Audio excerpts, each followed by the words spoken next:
When you're done 3D printing, it's always good to clean your build plate. They always say to use alcohol. This is what I got, and it works really well. And it's just your average spray bottle. You get 1, maybe 2 sprays depending on the size. And then use a microfiber cloth. These are the ones I got. I'll show you them in a moment. And then you want to hold in the areas where you're not on the plate, so on the sides here. You don't want to get any fingerprints on the other portion, because it can cause stuff to not stick. And you're good. I go through and wash these anytime I touch them, or if they're just really dirty. I can usually go a long time until I need to do that.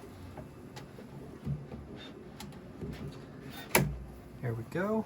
Build plate is loaded. And printer is ready for its next thing.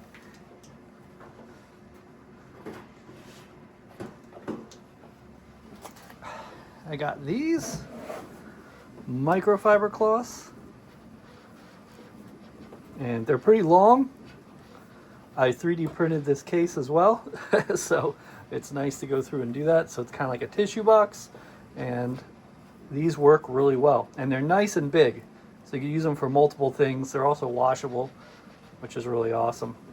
So once you're done using them, I use mine for a decent amount, and then I'll go through and put it away. And everything is clean and it's ready for the next build. And I'm currently doing another build on the other printer. Give you a quick peek here. One Piece logo sign for my son.